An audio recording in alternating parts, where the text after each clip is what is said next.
Hi everyone, అమ్మవారికి ఎంతో ఇష్టమైన చక్కెర పొంగలిని ఈరోజు నేను మీకు ఈ వీడియోలో చేసి చూపించబోతున్నాను. ఇక్కడ నేనైతే ఒక గ్లాస్ బియ్యానికి ఒక గ్లాస్ పెసరపప్పు, మూంగ్ దాల్ అంటారు కదా, పప్పు అయితే తీసుకున్నాను అనమాట. సో రెండు ఇలాగా గోల్డెన్ బ్రౌన్ వచ్చేదాకా మీడియం ఫ్లేమ్లో పెట్టుకొని వేయించుకోవాలి. హైలో అయితే అస్సలు పెట్టద్దు, మాడిపోతుంది. దట్టు ఫ్లేవర్ కూడా మంచి ఫ్లేవర్ మనకి రాదు. ఇంకా ఇలా సిమ్లో కానీ మీడియంలో కానీ పెట్టుకొని వేయించుకున్నాను. నేనైతే ఇలా గోల్డెన్ బ్రౌన్ వచ్చేదాకా వేయించుకొని దీనికి వాటర్ అయితే యాడ్ చేస్తున్నాను. సో ఇలా వాటర్ అయితే మామూలుగా మనం బియ్యానికి 1కి 2 గ్లాసులు నీళ్ళు తీసుకుంటాం కదా, బట్ చక్కెర పొంగల్కి అయితే 1కి 3 గ్లాసులు నీళ్ళు తీసుకోవాలన్నమాట. అప్పుడే చక్కెర పొంగల్ అన్నది మంచి కన్సిస్టెన్సీ అయితే వస్తుంది మనకి. ఇంకా ఇక్కడ చక్కెర పొంగల్కి మెయిన్ ఫ్లేవర్ ఇచ్చేది నెయ్యి. ఈ నెయ్యి మేము ఎప్పుడు ఇంట్లోనే తయారు చేసుకుంటాము. మా ఇంట్లో ఉన్న వెన్నని వెచ్చబెట్టి నెయ్యి అయితే ఇలా ఒక పక్క నేను కరిగించుకుంటున్నాను. సో ఒక పక్క చక్కెర పొంగల్ అయితే అవుతుంది. ఇప్పుడు ఫైనల్గా పంచదార అయితే యాడ్ చేస్తున్నాను. ఇక్కడ పంచదార ప్లేస్లో మీరు బెల్లం అయినా కావాలంటే యాడ్ చేసుకోవచ్చు. సో ఇక్కడ నేను పంచదార అయితే 200 గ్రామ్స్ యాడ్ చేస్తున్నాను అనమాట.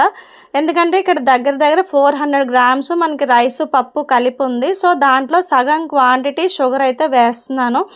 సో షుగర్ వేయగానే ఇలా కొంచెము పల్చగా జారుగా అయితే అయిపోతుంది.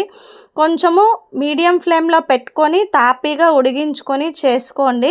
ఇంకా దీనికి మరింత ఫ్లేవర్ని యాడ్ చేయడం కోసము ఇక్కడ ఇలాచీ అయితే నేను వేస్తున్నాను, యాలకులు.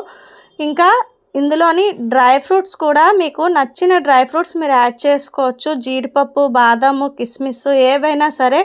ఇక్కడ నేనైతే నెయ్యి కాగబెట్టాను కదా, వెంటనే అక్కడ చక్కగా వేడి నెయ్యి అన్నది యాడ్ చేశాను.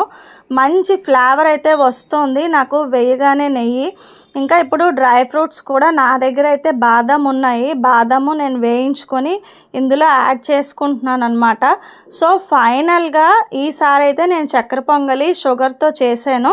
నెక్స్ట్ టైం ఎప్పుడైనా నేను చేసినప్పుడు బెల్లంతో కూడా తప్పకుండా చేసి చూపిస్తాను మీ అందరికీ.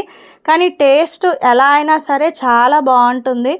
మెయిన్గా మనం దేవుడికి పెట్టే ప్రసాదాలు ఏవైనా సరే మనం రుచి చూసినా చూడకపోయినా ఎంత కంగారులో చేసినా అమ్మవారికి అనగానే ఆ టేస్ట్ అయితే కంపల్సరీ వచ్చేస్తుంది అనమాట.